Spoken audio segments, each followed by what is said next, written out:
pagi hari ini. Kami mengucap syukur jika Tuhan masih izinkan kami menikmati hari ini. Kami bersyukur kalau Tuhan masih izinkan kami untuk melihat mentari yang bersinar. Ini adalah bukti kasih-Mu kepada kami semua. Tuhan, sungguh hati kami melimpah syukur. Walau sesaat ini Tuhan, kami tidak diizinkan untuk kami bisa berkumpul beribadah bersama-sama di dalam gereja-Mu, dalam rumah Allah.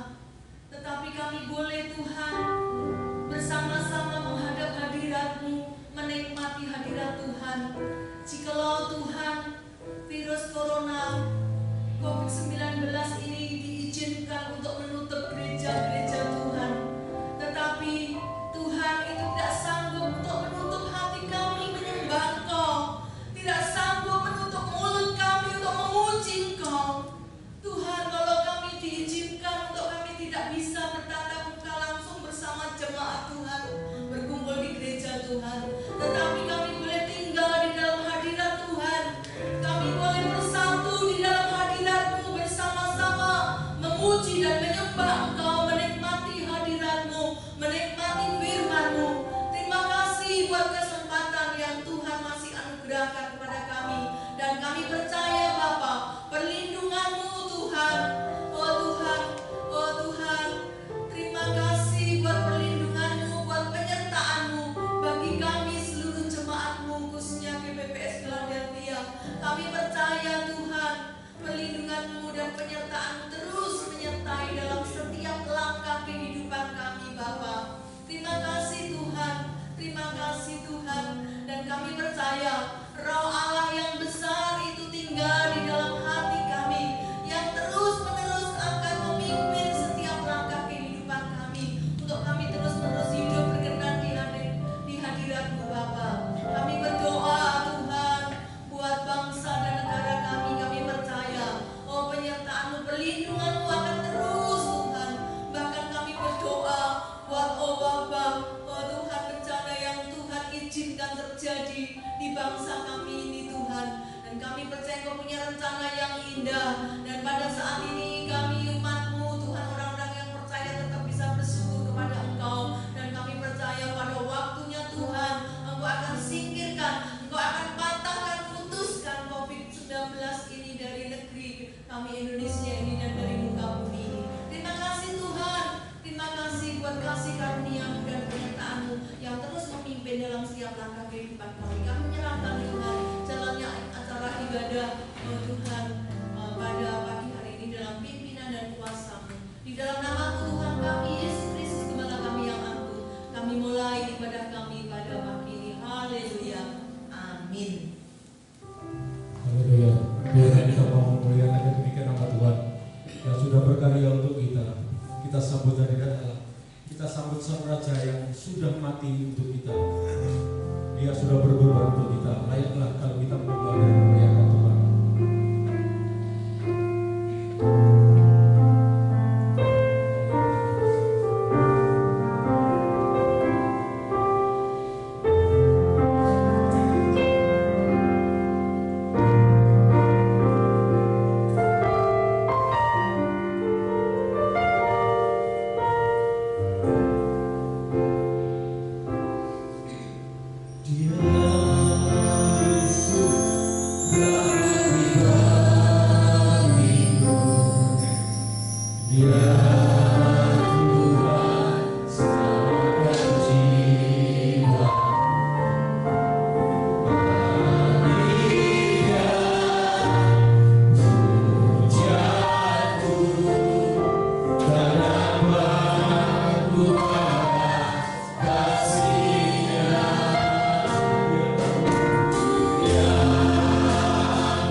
dan Dia itu sudah menyelamatkan, bahkan bukan hanya mati, namun Dia bangkit dan Dia sekarang hidup.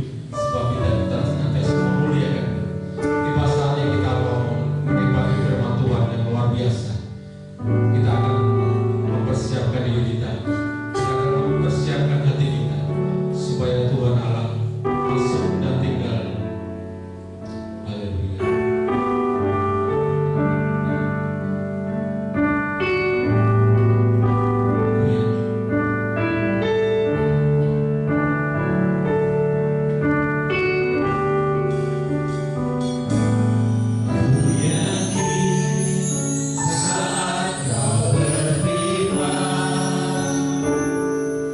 Ku menang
Engkau Allah kami yang mengendalikan seluruh dunia dan isinya, dan kekuasaan-Mu tidak pernah berubah.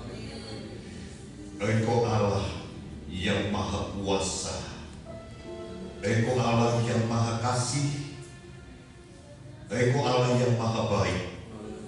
Segala sesuatu yang Engkau nyatakan, kami percaya demi untuk kebaikan kami semua. Terima kasih Tuhan, kami telah memuji Tuhan, dan tiba saatnya kami membuka pikiran kami, membuka hati kami, mengarahkan, mencenderungkan seluruh pandangan hidup kami. Kami akan duduk diam untuk mendengar kebenaran firman-Mu, karena firman-Mu lah yang sungguh-sungguh menjadi kebutuhan dalam hidup kami. Dalam semua situasi dan kondisi yang terjadi, firman-Mu menjamin setiap hidup kami. Mohon Roh Kudus memberikan pengertian, Roh Kudus mengurapi firman-Mu, Roh Kudus mengurapi semua yang mendengarkan, dan Roh Kudus juga mengurapi yang menyampaikannya. Terima kasih, terima kasih. Di dalam nama Tuhan Yesus Kristus kami berdoa. Amin. Shalom alaikum. Bapak Ibu, saudara-saudara sekalian, jemaat Philadelphia Wage yang dicintai oleh Tuhan. Pertama, saya mengucapkan selamat pagi dan selamat mendengarkan firman Tuhan. Sampai saat ini memang kita masih sangat dibatasi untuk kita bertatap muka secara langsung, ataupun kita bisa berhimpun bersama di dalam rumah Allah. Beberapa ibu memberikan pernyataan, ya, menyatakan rasa kurang puasnya ketika ia tidak beribadah di dalam rumah Tuhan. Merasa ada begitu banyak yang kurang di dalam dirinya.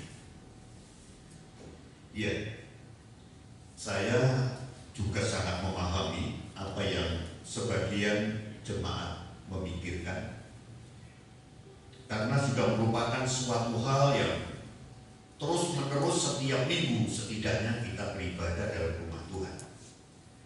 Tetapi hendaklah kita juga sangat memaklumi dan memahami dalam situasi keprihatinan yang dialami oleh hampir seluruh dunia ini. Kita harus benar-benar sebagai umat pilihan Tuhan, kita harus melakukan semuanya itu dengan bijaksana. Dan kita juga harus mengerti ketika kita beribadah di dalam rumah kita masing-masing, jangan kita merasa bahwa itu kurang bermakna, bahwa itu kurang lengkap. Ibadah itu pada intinya adalah pertemuan, perjumpaan pribadi antara diri kita dengan Tuhan, tentu saja secara spiritual. Ya. Inti ibadah adalah membangun relasi, persekutuan antara pribadi kita dengan Tuhan yang Maha Kuasa. Itu sebabnya saya memohon kepada Bapak Ibu yang sekarang telah bersama-sama berkumpul, mungkin di ruang tamu dan lain sebagainya, untuk mengadakan ibadah keluarga yang mengikuti video yang di-share, saya minta supaya tidak mengurangi rasa kesungguhan kita, rasa khidmat kita, rasa keyakinan kita bahwa kita sedang beribadah kepada Tuhan. Jadikanlah untuk sementara waktu ini rumah kita masing-masing adalah rumah Allah, rumah doa. Dan percayalah, ketika kita berhimpun sungguh-sungguh, Dia melalui Roh-Nya hadir di tengah-tengah kita, dan Dia sangat peduli kepada setiap diri kita. Dan marilah kita terus berdoa dengan sungguh-sungguh. Kita satukan hati kita, kita satukan iman kita, dan kita satukan tekad kita untuk kita bergumul di dalam doa, supaya situasi yang tidak mengenakan ini segera berlalu dan kita bisa secara leluasa kembali beribadah di dalam rumah Allah kita. Puji Tuhan. Saya juga meminta, selalu saya ingatkan kepada semua jemaat dimanapun saudara berada, mari kita saling membangun, baik saling mendoakan, saling menguatkan. Terutama saya minta jangan memposting ataupun mengunggah hal-hal, berita-berita yang sifatnya itu tidak membangun rohani, yang sifatnya itu cenderung untuk menyampaikan berita-berita yang menakutkan. Mari kita hindari semuanya ini, dan kita ingin memposting, mengunggah berita-berita yang menguatkan, meneguhkan iman kita di saat-saat krisis seperti ini. Dan itu akan sangat berguna dalam setiap pribadi kita. Satukan keluarga kita secara kuat.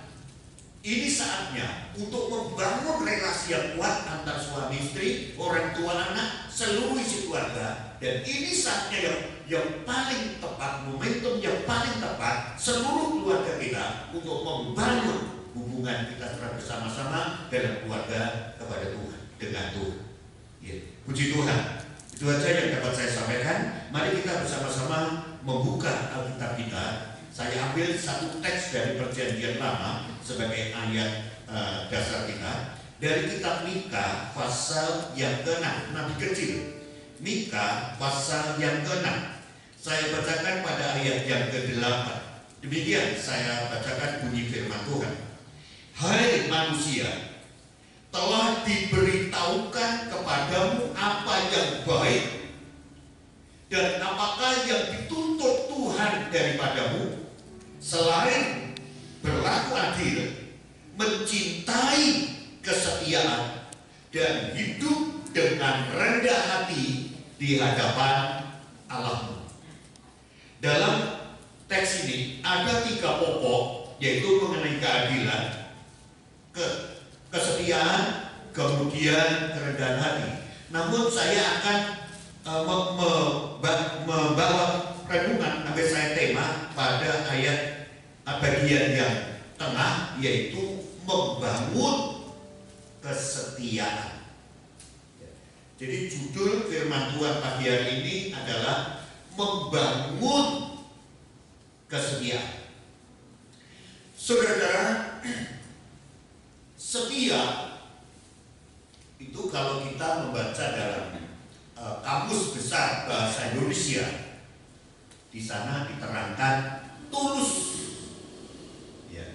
Setia itu tidak ingkar janji, dan setia itu adalah tidak berkhianat. Ini adalah arti umum mengenai setia. Orang-orang yang rajin membaca Alkitab, jemaat yang rajin membaca Alkitab, akan menemukan tertulis di dalam Alkitab ini begitu banyak berbicara mengenai setia dan kesetiaan. Ratusan kali tertulis di dalam Alkitab mengenai setia dan kesetiaan. Artinya kesetiaan itu begitu sangat penting. Nah, itulah sebabnya dalam Alkitab ditulis lagi, karena ini hal yang sangat penting, sangat prinsip. Baik itu mengenai pribadinya Allah maupun pribadi kita sebagai manusia. Allah itu dikatakan dalam Mazmur pasal yang ke-100 pada ayat yang ke-5. Jelas sekali disatakan Allah itu adalah kesetiaannya sampai selama-lamanya, bahkan turun-temurun. Kesetiaan Allah, ya. Kesetiaan Allah itu sampai selama-lamanya. Semua dilakukan dengan setia. Di dalam 2 Timotius pasal yang kedua ayat yang ke-13. Walaupun kita tidak setia, Allah tetap setia karena Dia tidak mungkin tidak berlaku tidak setia. Kesetiaan ini penting. Siapa yang tidak menginginkan di dalam kehidupannya ini kesetiaan? Hidup nikah kita tidak saja didasari dengan cinta dan kasih, tetapi harus dilandasi terus-menerus dengan kesetiaan. Rumah tangga kita perlu sekali diwarnai dengan kesetiaan. Kerukunan itu baik, kebersamaan itu baik, saling mengasihi itu baik. Tetapi kalau tidak dilandasi dengan kesetiaan, ini belum cukup. Saudara perhatikan di dalam segi-segi lain, kesuksesan siapapun, kalau kita melihat mereka itu telah tekun dan setia di dalam proses apa yang dikerjakan oleh tangannya. Ini adalah hal yang sangat penting. Kesetiaan. Kita membangun persaudaraan. Kita menginginkan saling setia. Kita membangun persahabatan. Kita juga saling setia. Artinya dalam hampir semua hal yang kita lakukan, yang kita harapkan, kesetiaan menjadi bagian yang paling penting. Yang paling penting. Demikian juga dalam hidup rohani. Sampai Tuhan Yesus mengatakan demikian dalam Matius 24 ayat yang ke-13. Barang siapa yang bertahan sampai akhir, bertahan sampai akhir, itu dalam terjemahan lama adalah setia sampai akhir, ialah yang diselamatkan. Wahyu pasal 2 ayat 10 mengatakan, hendaklah kamu setia sampai mati, kamu akan menerima mahkota kebenaran. Kesetiaan itu sangat penting, berkaitan secara umum maupun di dalam hal spiritual kita. Sangat penting.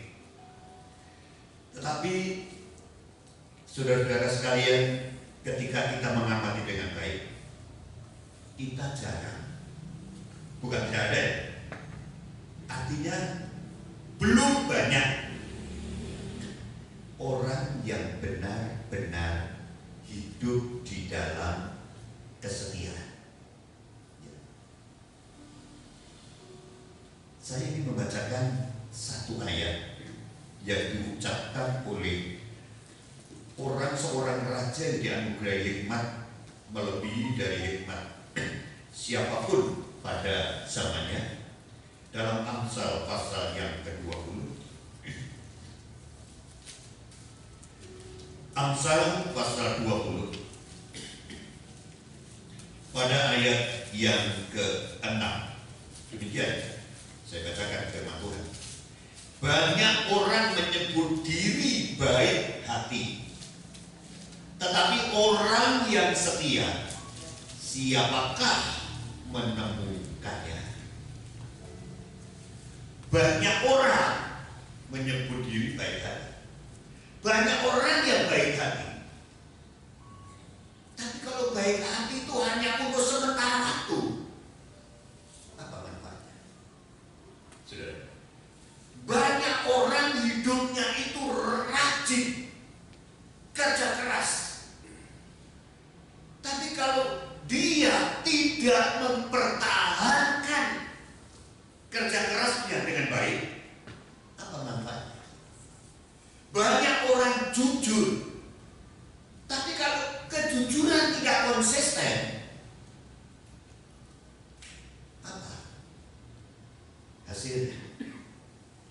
Banyak orang mereka itu punya jiwa sosial, suka memberi, suka berkorban, tetapi kalau itu dilakukan hanya untuk sesaat, apa artinya? Banyak orang Kristen mau melayani, tapi kalau tidak disaring kesetiaan, apa maknanya? Dan itu yang diungkapkan oleh Raja Salomo. Banyak orang menyebut diri baik hati, tapi siapa yang menemukan kesetiaan?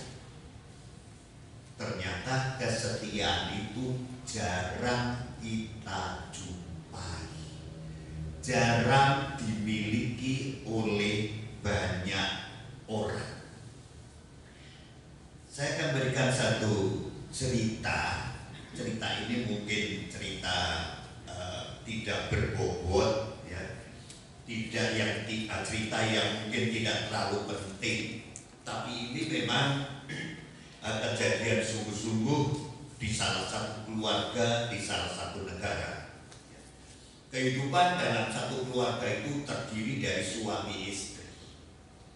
Sang istri adalah seorang istri yang sangat mencintai Tuhan, yang taat kepada Tuhan, yang begitu rajin beribadah, yang begitu rajin berdoa, yang benar-benar dia telah menunjukkan sebagai orang Kristen yang sejati.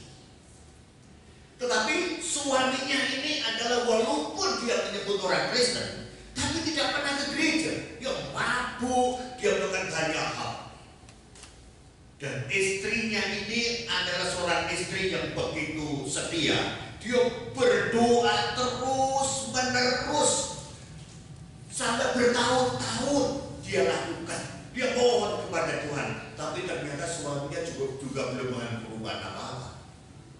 Di antara suami istri ini punya peliharaan binatang, yaitu seekor anjing.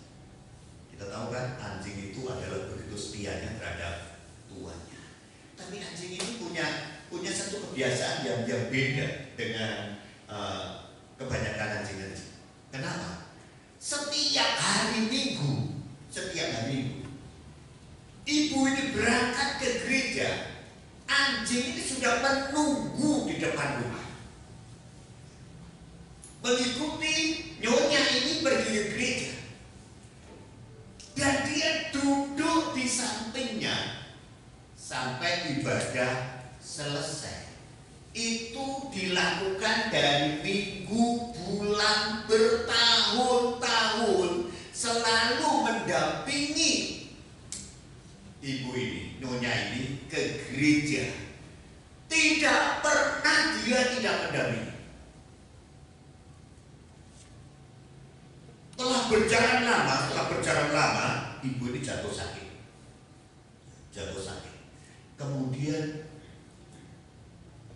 ibu ini tidak lama dalam sakitnya dipanggil Tuhan pulang ke surga. Mengapa saya katakan ke surga? Karena saya membaca di situ memang dia dikatakan dia telah berpulang ke pangkuan Bapa di surga. Saudara ya. Tetapi apa yang terjadi? Ini juga tidak menggugah hati suaminya. Walaupun istrinya sudah meninggal, sudah tidak ada, dia juga tidak sadar-sadar. Tapi saudara tahu, hal yang sangat aneh terjadi, tapi nyata. Anjing ini setiap minggu masih pergi ke gereja. Ini sulit untuk dipercaya, tapi ini kenyataan. Dia mengerti ini hari Minggu. Dia mengerti jam berapa dia harus berangkat. Setiap minggu dia duduk di mana dia bisa berdampingan dengan nyonyanya ini. Di situ dia duduk sampai berjalan begitu lama. Satu saat, saudara ya, suami ini kan tidak mengerti anjing ini kemana. Tiap minggu tidak ada di rumah. Satu saat dia mengikuti, anjing. Tahu-tahu berada di depan gereja. Setelah sampai di depan gereja, anjing ini masuk, duduk di kursi di mana dia biasa duduk. Nah, ini sang ayah suami ini mengikuti duduk di sana. Saudara, dia ingin tahu apa yang diperbuat anjing. Ternyata anjing itu begitu sangat rohani.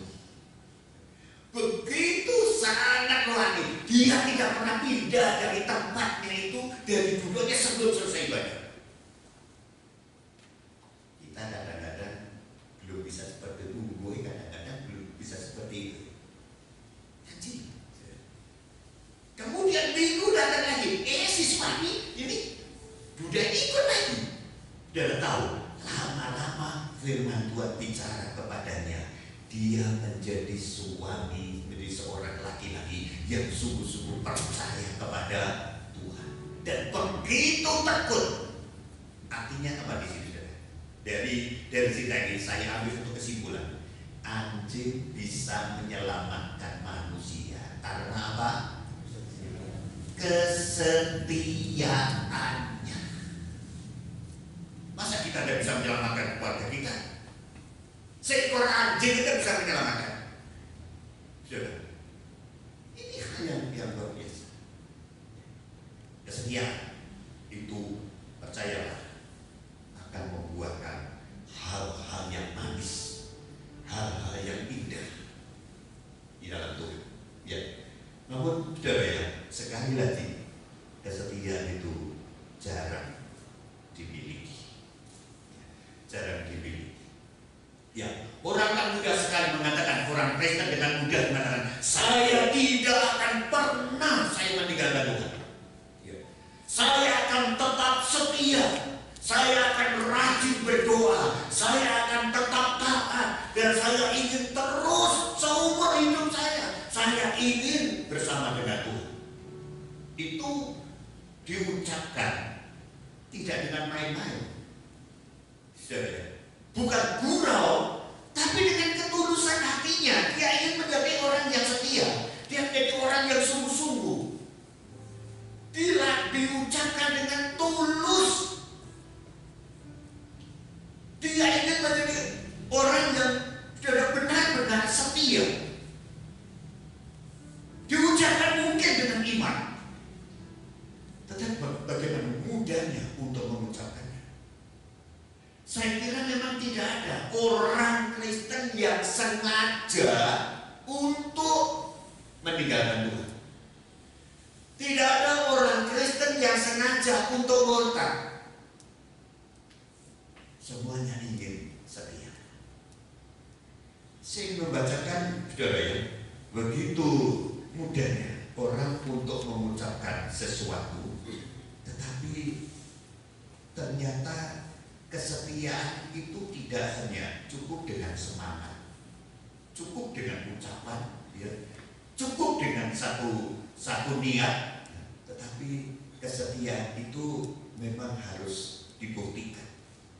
Perhatikan dalam Injil Markus pasal yang ke-14. Injil Markus pasal yang ke-14. Saya akan membacakannya mulai ayat yang ke-26. Demikian firman Tuhan. Sesudah mereka menyanyikan nyanyian pujian, pergilah mereka ke Bukit Zaitun. Lalu Tuhan Yesus berkata kepada mereka, kamu semua akan terguncang iman, sebab ada tertulis, aku akan memukul gembala dan domba-domba itu akan tercerai-berai.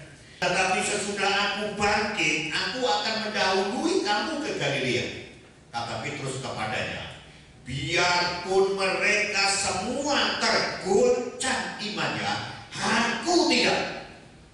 Lalu kata Tuhan Yesus kepadanya, kata Petrus, aku berkata kepadamu, sesungguhnya pada hari ini, malam ini juga, sebelum ayam berkokok 2 kali, engkau telah menyangkal aku 3 kali. Tetapi dengan lebih bersungguh-sungguh Petrus berkata, sekalipun aku harus mati bersama-sama engkau, aku takkan menyangkal engkau. Semua yang lain pun berkata demikian juga. Luar biasa, merinding.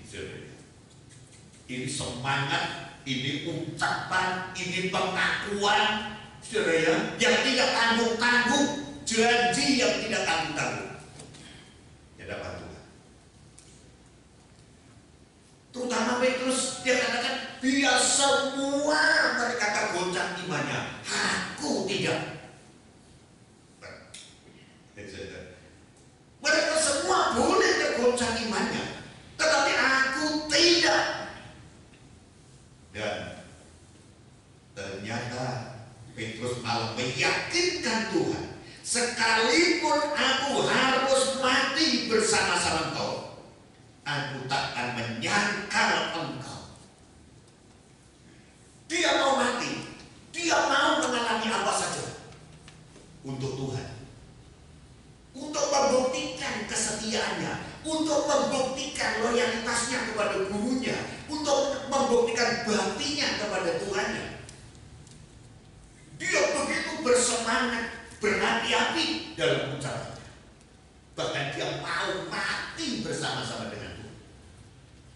Saudara, semua itu diucapkan, semua itu disampaikan, karena belum terjadi apa-apa. Karena mara bahaya itu masih jauh. Karena sesuatu yang menakutkan yang sesungguhnya belum muncul. Orang begitu mudah untuk membuka dadanya. Aku tidak akan meninggalkan Tuhan, aku tidak akan menyangka apapun. Karena mara bahaya masih jauh.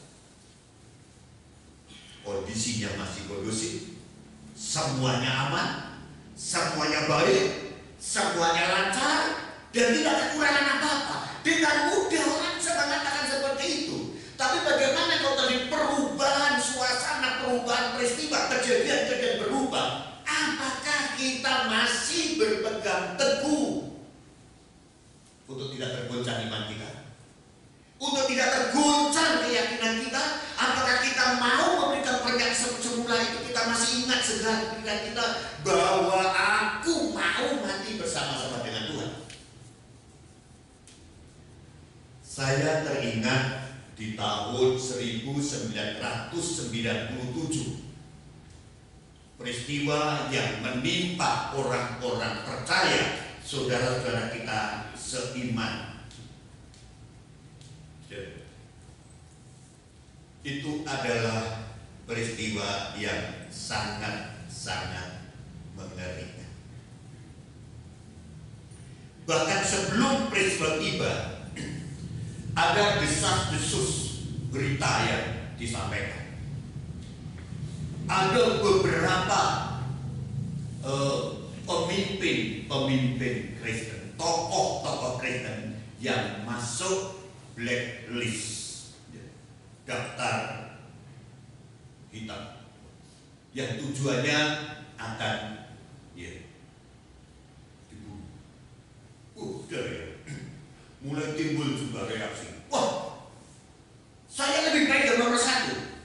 Saya senang yang nomor 2. Saya senang yang nomor 3. Kalau nomor saya yang kecil, artinya cepat terjadi, saya bisa. Itu pengakuan yang membanggakan, pengakuan yang begitu sangat luar biasa. Tetapi itu sebelum terjadi. Sebelum terjadi. Itu peristiwa di mana? Jawa Barat. Ranas Depok dan mana itu? Rawang. Ya, Rawang dan sebagainya di mana? Masih ingat ya? Itu mengerikan sekali. Ternyata setelah mara bahaya itu tiba, sampai seolah-olah jari menunjuk di depan hidungnya. Apa yang diperbuat sebagian orang-orang? Seiman dia, menyedihkan, mengecewakan. Di depan-depan rumahnya mulai ditempel tulisan-tulisan. Dia tahu maksud tulisan apa itu? Ya. Kalau saudara ingin memasuki salah satu keyakinan, harus melalui 2 ini. Ya, tulis huruf-huruf itu.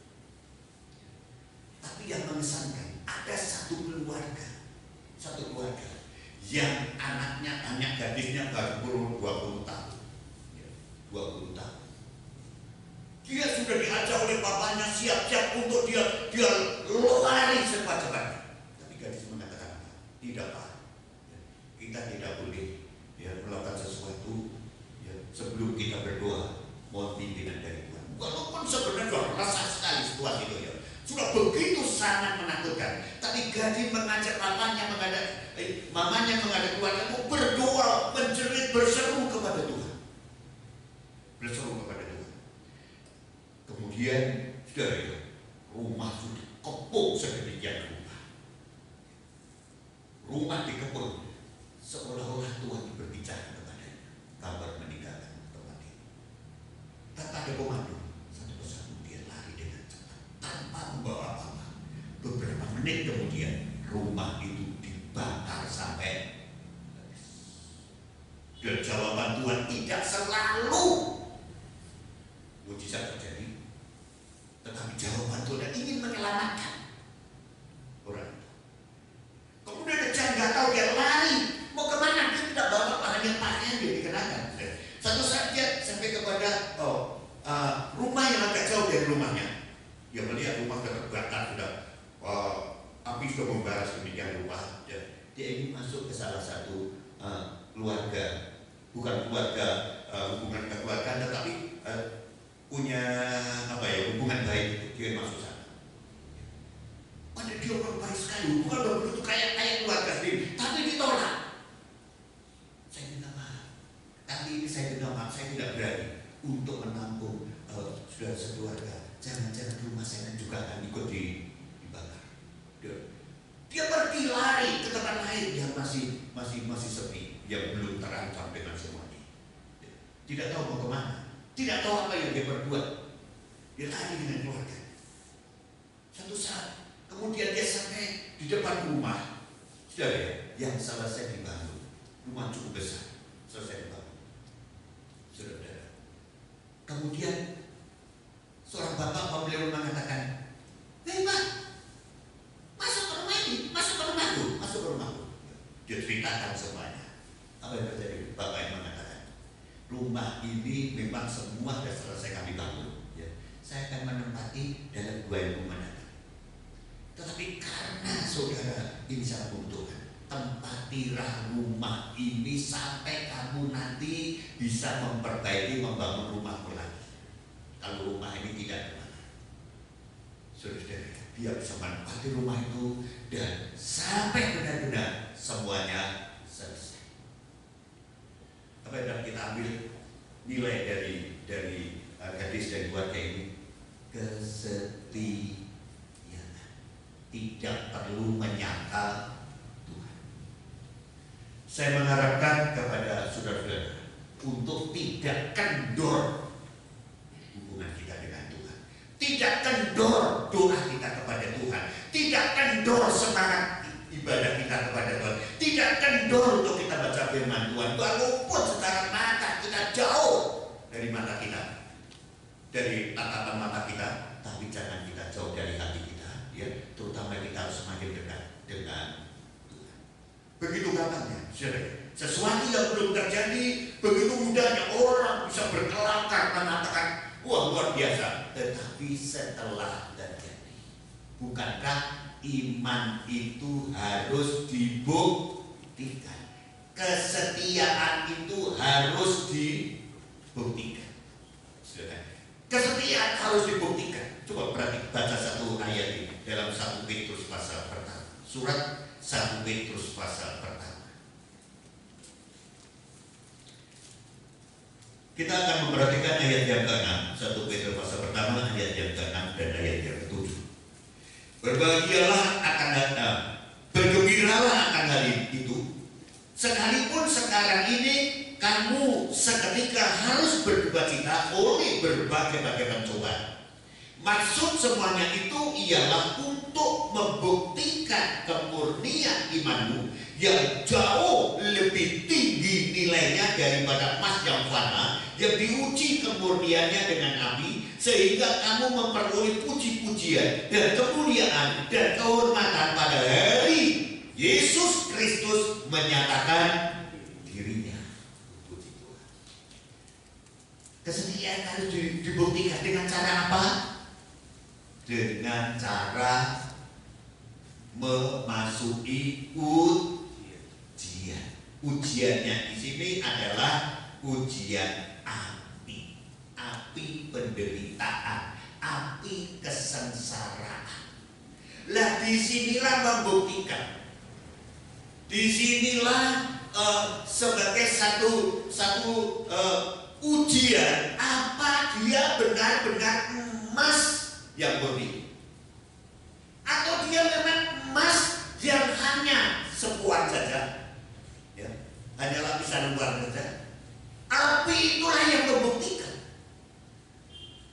penderitaan itu yang membuktikan, masalah itu yang membuktikan, beban berat itu yang membuktikan, benarkah dia murni atau tidak, Kristen sejati apa tidak.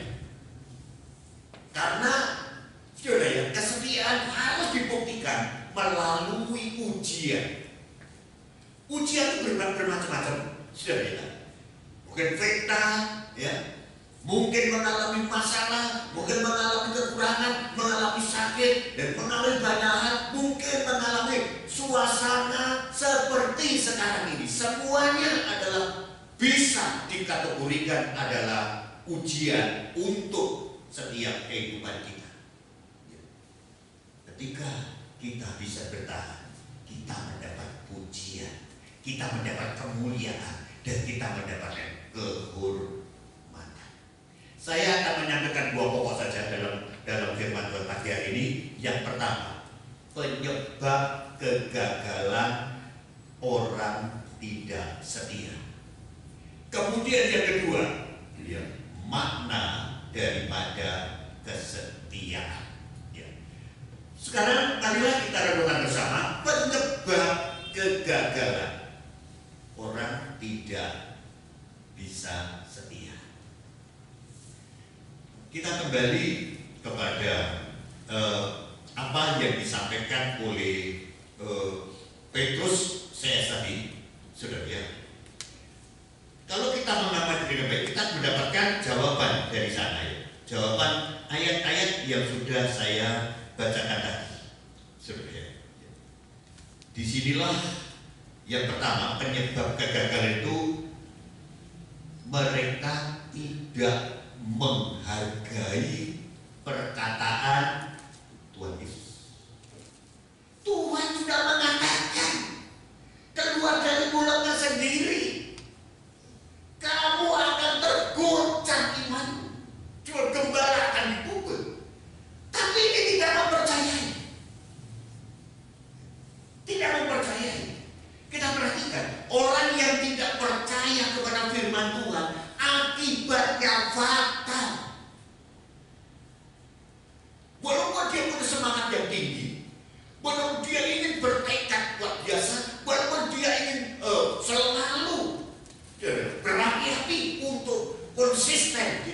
dirinya. Tetapi ketika orang tidak menghargai firman Tuhan, dia pasti gagal, dia pasti jatuh, dia pasti akan tahan berdiri.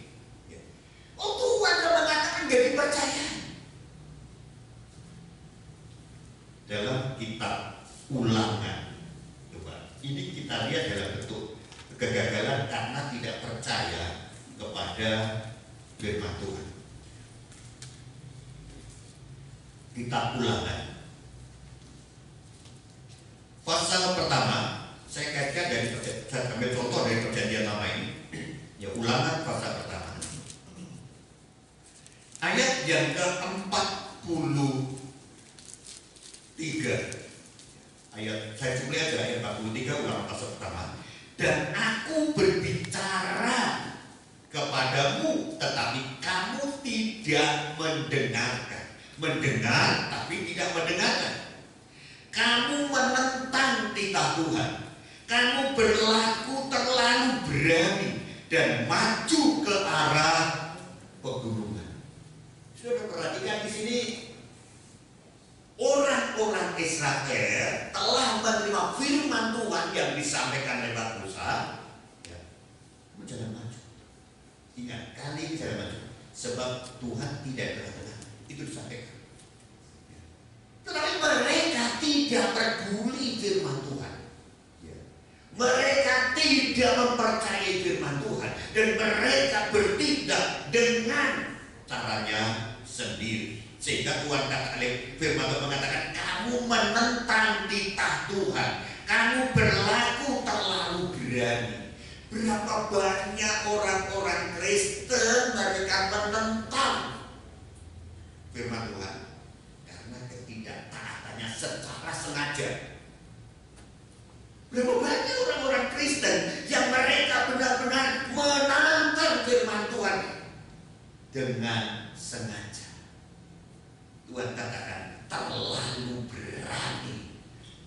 berani mengambil risiko. Firman Tuhan itu iya dan amin pasti benar, tapi itu kegagalan pertama. Mereka tidak setia. Banyak orang Kristen mereka gagal tidak setia karena mereka tidak mempercayai, tidak menghargai firman Tuhan. Terlalu berani. Hari Tuhan dia langgar. Firman Tuhan dia langgar. Terlalu berani menentang firman Tuhan. Kemudian yang lain, saudara, kegagalan dalam bentuk yang lain. Mereka orang-orang yang terlalu sombong, ya kan? Petrus dan murid-murid lain sangat sombong. Ponga, terutama Petrus, dia menganggap dirinya hebat, dia menganggap dirinya kuat, dia menganggap dirinya pasti bisa, dia menganggap dirinya begitu kuat. Dia katakan, walaupun semua orang tergoncang imannya, aku tidak. Menganggap dirinya Superman yang bisa mengatasi semuanya, menganggap diri lebih dari semua yang lain. Ini bentuk arogan dan kesombongan manusia. Tuhan sudah mengatakan kamu semua tidak terkecuali termasuk Petrus, tapi Petrus tidak. Menganggap diri lebih daripada orang lain. Ini berbahaya. Ketika kita anak-anak Tuhan, kita menganggap diri kita lebih daripada orang lain, itu tidak bagus. Tidak bagus. Menganggap lebih pintar, menganggap lebih bisa, menganggap lebih rohani, menganggap lebih taat, menganggap lebih mengerti, ini tidak bagus. Karena itu firman mengatakan itu bentuk arogan dan kesombongan. Ini penyebab kegagalan. Itu sebabnya Yeremia pasal 9 mengatakan apa? orang bijaksana jangan bermegah karena bijaksana. Orang kaya jangan bermegah karena kekayaannya. Orang kuat jangan bermegah karena kekuatannya. Karena sebenarnya dalam diri manusia adalah diliputi dengan keterbatasan, kelemahan. Yeremia 9:23. Saudara, jangan kalau kamu kuat, jangan menganggap kamu terlalu kuat. Kamu sungguh jangan menganggap kamu sungguh sendiri. Kamu pintar jangan menganggap kamu sendiri. Kamu rohani jangan rohani sendiri. Ini berbahaya. Penyebab tidak setia dan gagal untuk menjadi orang-orang yang setia. Kemudian penyebab yang lain, selain tidak menghargai firman Tuhan, selain pongah, arogan, sombong cara rohani, kemudian yang ketiga, lemah di dalam doa. Ini adalah hal-hal yang sangat-sangat krusial dalam kehidupan kita. Ini hal-hal yang menjadi landasan, fondasi kita supaya kuat firman, supaya kuat rendah hati, supaya kuat itu apa? Doa. Kita lihat, kita kembali saudara ya, bagaimana murid-murid di saat-saat yang sangat menentukan bergumul di taman Getsemani, Tuhan berdoa sampai keringatnya seperti darah. Berbalik mengingatkan murid-murid, berjagalah dan berdoalah supaya kamu tidak jatuh. 3 kali dibangunkan lagi, tetapi tidur lagi, lemah di dalam doa. Menganggap semuanya itu gampang, menganggap semuanya itu adalah mudah untuk diatasi, karena peristiwa itu belum tiba. Hidup ini jangan menganggap enteng, jangan menganggap enteng. Saudara jangan pernah menganggap enteng iblis itu. Iblis itu bisa ditundukkan hanya oleh Tuhan Yesus dan iman yang sungguh kepada Dia. Saudara jangan menganggap enteng peristiwa yang terjadi. Ini dahsyat, ini mengerikan sekali. Saudara, itulah sebabnya senjata yang Tuhan berikan kepada kita. Mari kita gunakan. Di situasi yang seperti ini jangan mengandalkan apa-apa dalam diri kita, daging kita yang sangat rapuh ini. Daging kita sangat lemah, jangan kita andalkan apa-apa. Kalau ini bisa di atas dengan kepintaran, negara-negara begitu maju ilmu pengetahuannya pasti akan bisa melindungi. Coba semuanya kan. Kalau orang begitu menguasai di ilmu, kesehatan yang hebat, pakar-pakar yang bisa melindungi, tidak pernah terjadi ini. Kalau ini bisa dilindungi dengan kekuatan Tuhan manusia, tidak pernah terjadi seperti ini. Itu jangan pernah meremehkan ini. Tetapi juga jangan sampai kita terlalu takut untuk menghadapi semuanya ini. Jangan terlalu kita ini menganggap bahwa kita tidak bisa apa-apa. Kita memang lemah, tapi kita punya Tuhan yang besar. Punya Tuhan menjadi jaminan kita. Kita punya Tuhan yang luar biasa. Tetapi kalau doa kita lemah, Tuhan bagaimana ya kita percaya? Saya pesan kepada saudara semuanya, doa mengandalkan kekuatan Tuhan. Di dalam doa ada keberanian, di dalam doa ada hikmat, di dalam doa ada kuasa, di dalam doa ada mujizat.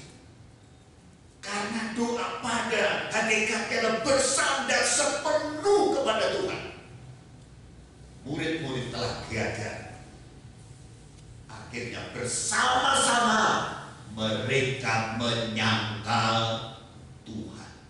Bersama-sama meninggalkan Tuhan. Ternyata kesetiaan tidak mudah untuk dibuktikan. Setelah benar-benar peristiwa itu terjadi, saudara atau tidak, ini peristiwa yang terjadi sekarang ini, penyaringan selektif dari Tuhan. Siapa sebenarnya punya hati benar-benar terhadap Tuhan? Setelah mengalami semua, saudara akan membuktikan loyalitasnya terhadap Tuhan. Itu yang pertama, saudara, kegagalan murid-murid. Akhirnya Petrus benar-benar menyangkal, mengutuk, bersumpah 180 derajat berbalik dari ucapan kebohongan. Dari situlah murid-murid belajar mengenai diri, bagaimana untuk menjadi pengikut Tuhan yang sejati. Dan ini yang harus kita benar-benar teladani dalam pengikutan kita kepada Tuhan. Kemudian hal yang kedua, jadi hal yang pertama adalah berbicara penyebab kegagalan, tidak bisa setia. Penyebab itu adalah sudah saya sampaikan. Kemudian yang kedua adalah makna kesetiaan, nilai ataupun bukti daripada kesetiaan. Saudara, orang dikatakan setia, itu langkah pertama apa? Menepati apa yang diucapkan. Itu kesetiaan. Saudara, menepati apa yang dikatakan. Kalau orang tidak bisa menepati ucapannya sendiri, perkataannya sendiri, komentarnya sendiri, itu orang yang sama sekali tidak punya kesetiaan.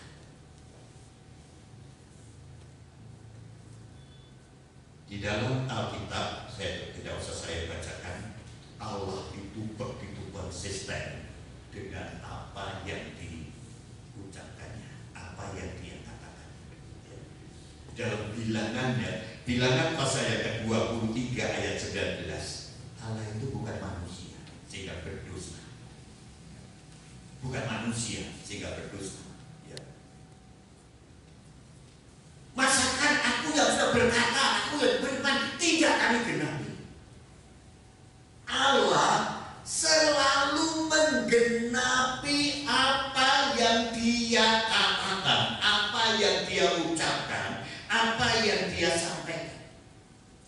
Dalam seluruh Alkitab, seringkali memang Tuhan tidak langsung mewujudkan baru berkata, tapi ada kalanya Tuhan berkata dulu sebagai janji, sebagai satu pernyataan. Dia sampaikan itu, tapi semuanya ditepati oleh Tuhan. Walaupun kadang-kadang harus menunggu kurun waktu yang cukup lama, seperti Abraham, akhirnya benar-benar ditepati ucapannya. Itu adalah kesetiaan. Kesetiaan adalah ucapan yang dibuktikan, ucapan yang dinyatakan di dalam suatu tindakan. Saya tertarik dengan satu contoh dalam Perjanjian Lama, dalam kitab Rut. Dalam kitab Rut ada beberapa contoh bagaimana orang-orang ini secara konsekuen dia menggenapi apa yang diucapkannya. Begitu banyak orang mengatakan, setelah mengalami saya akan begini, kalau saya diberkati saya akan ini, kalau saya sudah ditolong akan ini, begitu banyak. Tapi seberapa banyak mereka yang menepati dengan apa yang diucapkannya? Perhatikan, dalam kitab Rut ini kita akan baca itu pasal pertama ayat 16 dan ayat yang ke-17. Ayat 15 dulu, gak apa-apa saya bacakan. Berkatalah Naomi adalah mertuanya, telah pulang iparmu kepada bangsanya dan kepada para allahnya, Allah berhala sendiri. Pulanglah mengikut iparmu itu. Tetapi kata Rut, janganlah desak aku meninggalkan engkau dan pulang dengan tidak mengikuti engkau. Sebab kemana engkau pergi, ke situ jugalah aku pergi. Dan di mana engkau bermalam, di situ jugalah aku bermalam. Bangsa mula bangsaku, dan Allah mula Allahku. Di mana engkau mati, aku pun mati di sana, dan di sanalah aku dikuburkan.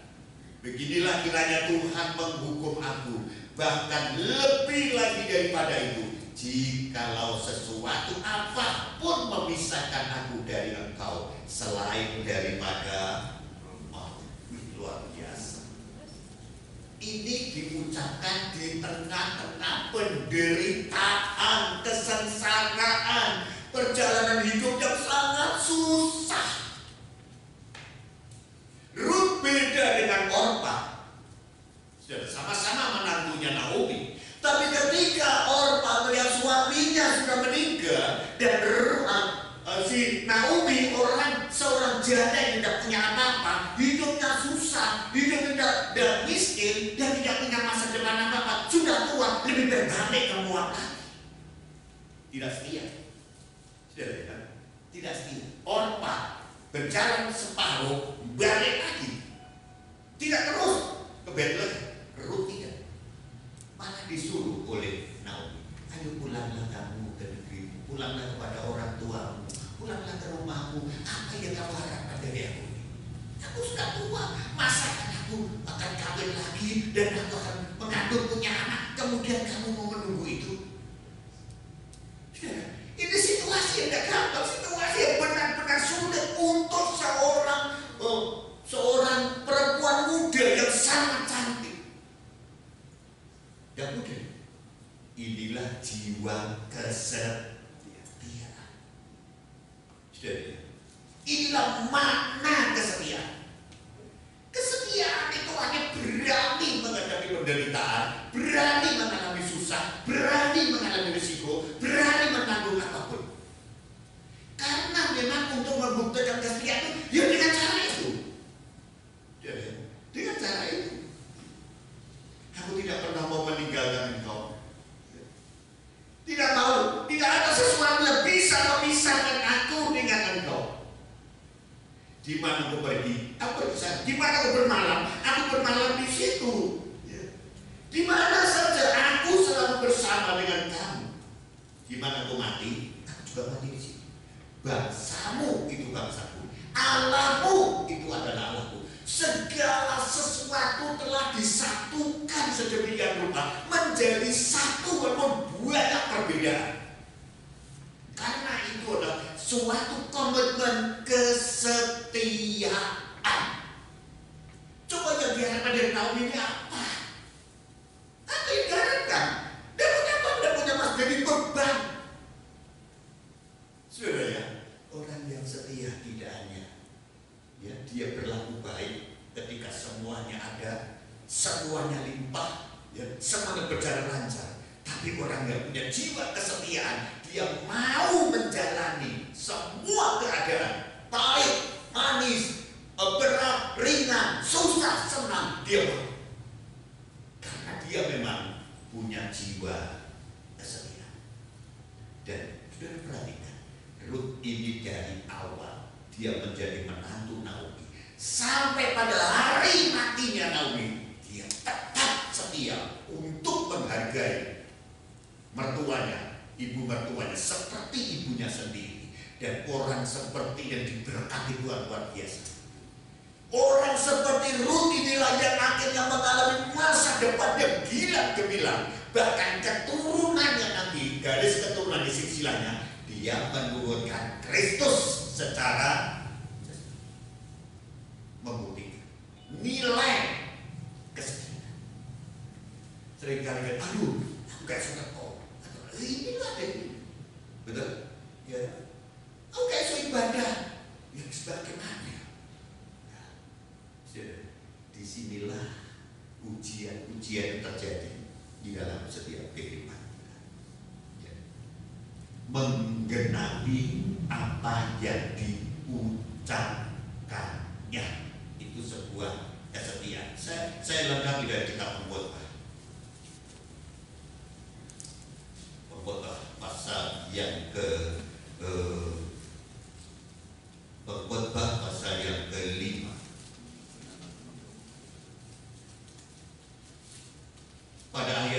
yang ketiga, Pengkhotbah pasal yang kelima ayat yang kalau engkau bernasar kepada Allah, janganlah menunda-nunda menepatinya, karena Ia tidak senang kepada orang-orang bodoh. Tepatilah nasar. Lebih baik engkau tidak bernasar daripada bernasar tetapi tidak menepatinya. Janganlah mulutmu membawa engkau ke dalam dosa, dan janganlah berkata di hadapan utusan Allah bahwa engkau gila. Apakah perlu Allah menjadi murka atas ucapan-ucapanmu dan merusakkan pekerjaan dari jarinya? Apa yang ucap Salomo? Bernasar itu tidak salah, bagus bernasar itu. Tetapi asal kita itu setia, menggenapi apa yang kita ucapkan. Yakub bernasar, ternyata juga digenapi. Saudara, Yefta bernasar, ternyata juga digenapi. Kemudian Hana bernasar dalam pergumulan doanya. Kalau membaca dalam 1 Samuel pasal yang ke-1 ayat 24 dan seterusnya. Dia bernasar, Tuhan, kalau memberi aku satu anak laki-laki saja, aku akan memberikannya untuk melayani Tuhan. Satu saja. Ini kan nasar. Dan Allah memberikannya. Dan Hana ternyata menggenapi apa yang diucapkan. Hebat. Orang-orang hebat adalah orang-orang yang setia. Orang-orang yang setia, orang-orang yang menepati apa yang diucapkannya. Kita bukan orang-orang dunia, esok tempe, esok dele, sore tempe.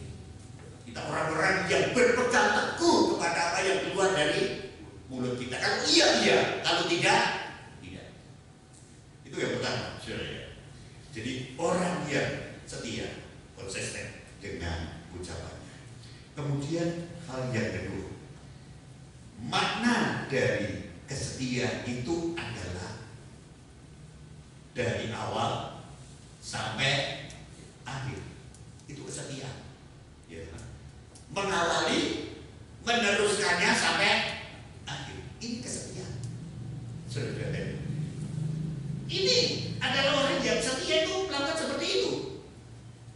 Berapa banyak sesuatu yang kita awali, gitu, berhenti kandas di tengah jalan. Harus mengatakan apa? Ibarat orang yang membangun rumah, kata Tuhan Yesus, harus menghitung benar berapa dana yang dibutuhkannya, mampu apa tidak.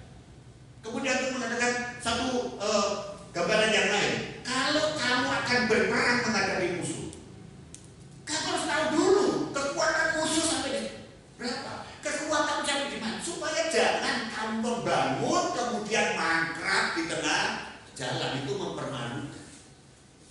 Orang yang setia, orang yang mengawali sesuatu tapi menyelesaikannya, orang yang punya nilai dalam hidupnya yang sangat baik.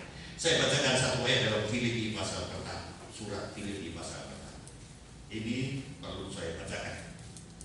Maka akan hal ini aku yakin sepenuhnya, yaitu Ia yang memulai pekerjaan yang baik di antara kamu akan meneruskannya sampai pada akhirnya pada hari Kristus Yesus. Perhatikan, Ia memulai pekerjaan yang baik, ya, dan meneruskannya sampai pada hari Kristus Yesus. Artinya Dia memulai sesuatu dan meneruskannya sampai sempurna, sampai tuntas. Kalau kita membaca dalam Kejadian pasal yang kedua, dikatakan, maka setelah Allah menyelesaikan semua yang diciptakannya, berhentilah Allah pada hari yang ke-7. 7. Setelah apa? Selesai semuanya diciptakan, Allah berhenti pada hari yang ke-7. Ia menyucikan hari itu dan memberkati hari itu. Allah menciptakan langit bumi terus, tidak pernah berhenti. Tuhan tidak pernah bekerja setengah dari semua proyek yang dia tangani. Bahkan kurang 1% tidak. Sampai hasil yang terakhir kerjakan Tuhan, ia melihat sangat baik. Itu cara Allah. Saudara, kesetiaan itu adalah mengawali sesuatu, meneruskannya sampai sempurna. Itu adalah nilai sebuah kesetiaan. Itu sebabnya apa yang dikatakan firman Tuhan, Allah itu Alfa dan Omega. Itu huruf Yunani. Huruf jadi kan diawali dengan Alfa, kemudian diakhiri dengan Omega. Dari A sampai Z. Dalam abjad huruf kita, awal itu A, terus B, C, D, terus sampai kepada Z. Terus Alfa dan Omega. Ini luar biasa.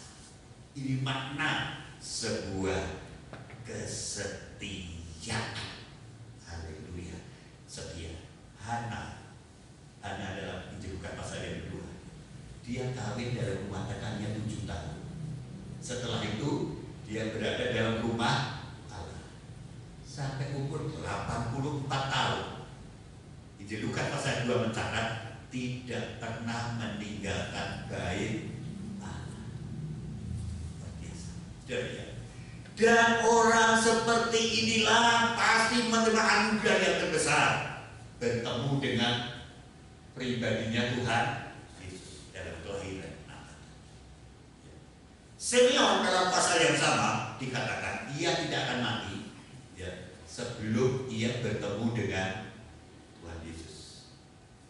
Setelah itu dia katakan apa? Ya Tuhan, ialah hamba-Mu ini pulang dalam damai sejahtera. Orang-orang yang mengawali tetapi meneruskannya sampai sempurna. Ini yang kita mohon. Dan garis sekalian, mari kita menjadi jemaat yang mengawali dengan baik. Kita dipanggil Tuhan, kita terus konsisten ikut Tuhan. Ya. Mari kita jadi orang yang taat dari awal dan seterusnya. Jadi orang yang hidup sungguh-sungguh pada Tuhan dari awal dan seterusnya. Jadi orang yang tekun dari awal seterusnya. Walaupun tidak mudah kita jalani, dengan kekuatan Roh Kudus kita pasti akan bisa. Yang terakhir sebelum kita dorong.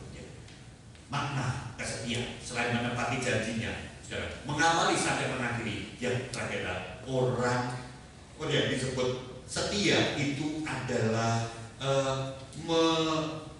menyelesaikan apa yang ditugaskannya. Menyelesaikan apa yang ditugaskannya. Saya bacakan satu ayat dalam Kisah Para Rasul. Kisah Para Rasul pasal yang ke-20. Ya. Perhatikan pada ayat yang ke-24. Tetapi aku tidak menghiraukan nyawaku sedikit pun, asal saja aku dapat mencapai garis akhir dan menyelesaikan pelayananku yang ditugaskan oleh Tuhan Yesus kepadaku untuk memberi kesaksian tentang Injil kasih karunia Allah. Ya. Ayat sebelumnya mengatakan dia di penjara dan dia sudah hampir dieksekusi, tapi tidak ada perasaan kecewa pun. Malah dia mengatakan, aku tidak terlalu peduli dengan hidupku, asal aku dapat mencapai garis akhir, menyelesaikan tugas pelayan. Tuhan, ini adalah satu hal yang luar biasa Rasul Paulus ini. Ya. Dan inilah orang yang benar-benar dapat menyelesaikan semua dengan baik. Ayat terakhir yang saya saya bacakan. Ada beberapa ayat tapi tidak perlu saya bacakan. Yang terakhir dalam surat 2 Timotius pasal yang ketiga. Kalau tadi dalam bicara pasal 20, Rasul Paulus mengatakan asal aku dapat mencapai garis akhir dan menyelesaikan tugas. 2 Timotius pasal yang keempat, ya, pasal yang keempat, ayat yang ke-7 dan ayat yang ke-8. Aku telah mengakhiri pertandingan yang baik, aku telah mencapai garis akhir, dan aku telah memelihara iman. Sekarang telah tersedia bagiku mahkota kebenaran yang akan dikaruniakan kepada oleh Tuhan, hakim yang adil pada harinya, tetapi bukan hanya kepadaku, melainkan juga kepada semua orang yang merindukan kedatangan. Puji Tuhan, mahkota telah disiapkan, kemuliaan telah disiapkan, hidup kekal telah dipersiapkan kepada orang-orang yang memiliki kesetiaan. Puji Tuhan. 2 hal inilah mari kita renungkan dalam diri kita. Dalam situasi yang seperti ini, mari kita tunjukkan kita orang-orang yang setia di hadapan. Orang yang setia itu adalah tidak dipisahkan, kesetiaan tidak bisa dipisahkan dari kasih. Di mana ada kasih, di situ pasti ada kesetiaan. Di mana ada kesetiaan, itu membuktikan dia punya kasih. Kasih Tuhan tidak mungkin sudah tidak setia. Tapi kasih sendiri, diri sendiri, kasih pada yang lain mudah sekali. Saat-saat sulit kita akan lari dan kita akan mengkhianati. Pribadi yang harus kita sanjung untuk selama-lamanya. Tapi puji Tuhan, dengan doa, dengan percaya firman Tuhan, dengan tidak mengandalkan diri sendiri, kita akan bisa melampaui semuanya dan kita akan keluar sebagai pemenang dan memuliakan Tuhan. Tuhan berkati rumah tangga saudara, Tuhan berkati suami saudara, Tuhan berkati istri saudara, anak-anak saudara, semua di dalam perlindungan Tuhan. Mari kita berdoa bersama-sama. Haleluya, puji Tuhan. Haleluya. Ya, kita akan naikkan satu pujian bersama-sama. Ku mau cinta, ku mau tetap setia. Haleluya.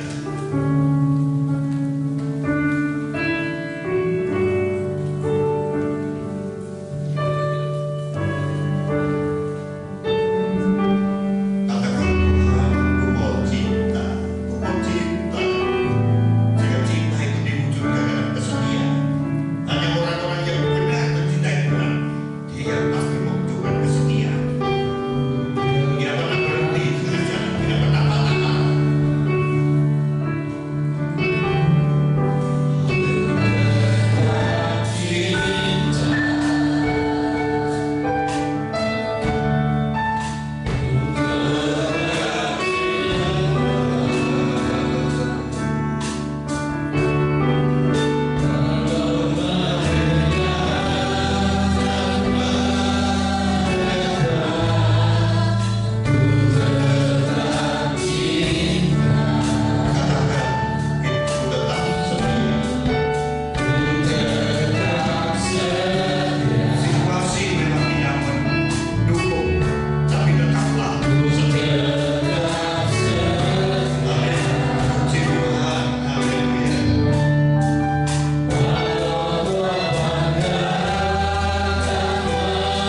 tidak ingin menjadi orang yang tidak setia.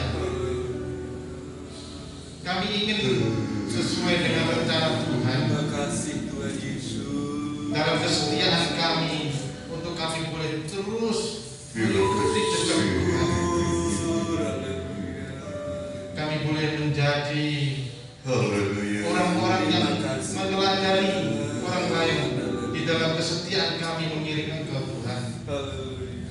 Sungguh kami boleh mendapatkan yang terbaik di dalam kesetiaan yang Tuhan sudah berikan teladan. Engkau meneladani dalam setiap kehidupan ini Tuhan. Janji-Mu yang selalu Engkau tepati, biarlah itu menjadi rema di dalam kehidupan kami, untuk kami juga dapat selalu melakukan yang terbaik sesuai dengan kehendak-Mu Tuhan. Terima kasih untuk firman-Mu pada saat ini. Kiranya Tuhan memberkati kami yang ada di ruangan ini, maupun saudara-saudara kami yang ada di rumah. Kiranya Tuhan memberkati semua, diberikan kekuatan, kesehatan. Tuhan menjagai, melindungi kami semua dari segala hal yang saat ini mengkhawatirkan kami. Tuhan, kami masih mendengar hal-hal yang tidak baik terkait dengan virus corona. Kiranya Tuhan yang Maha Besar yang Tuhan izinkan pada saat ini, kami yakin Tuhan ada batas waktunya Tuhan, dan Engkau akan mengangkatnya suatu saat, sehingga kami boleh luas lagi Tuhan di dalam aktivitas kami, utamanya di dalam kami berbakti kepada Tuhan Allah yang Maha Besar, yang Maha Kuasa, yang penuh dengan kasih. Terima kasih Tuhan, terima kasih Bapa Surgawi, berkat-Mu juga atas hamba-Mu yang sudah menjadi saluran berkat bagi kami. Terpujilah nama Tuhan, dalam nama Tuhan Yesus kami berdoa. Haleluya, amin. Bapa Surgawi, seluruh jemaat Villa Del Biawati dimanapun mereka berada, yang tua sampai anak-anak, hamba mohon Tuhan terus melindungi, menganugerahkan kesehatan yang prima, memberikan ketenangan, memberikan damai sejahtera, memelihara semuanya agar tidak cemas, tidak takut Tuhan, tetapi selalu bersandar kepada Tuhan. Terima kasih Tuhan, hamba percaya kekuatan yang dari Tuhan terus mendukung setiap hidup kami. Walaupun kami tidak bisa beribadah di gereja, kami beribadah di rumah kami dengan sungguh-sungguh, dengan takut kepada Tuhan, dan dengan segenap hati kami, agar kami terpelihara keselamatan kami, terpelihara hubungan kami dengan Engkau lebih kuat lagi. Terima kasih Tuhan, buat satu saat Engkau akan melakukan virus corona ini, bahkan semua hal Tuhan yang mengganggu, membuat kacau dunia ini, bahkan Tuhan akan memulihkan hal yang indah, semuanya jadi pulih kembali. Tuhan dipermuliakan lewat peristiwa ini, supaya banyak orang mau bertobat kepada Tuhan Yesus. Banyak orang Kristen yang tidak sungguh-sungguh menjadi bersungguh-sungguh kepada Tuhan. Terima kasih. Terima kasih, berkat Tuhan menyertai seluruh kami semuanya, jemaat Villa Del Biawati hari ini sampai selama-lamanya. Di dalam nama Tuhan Yesus Kristus. Haleluya.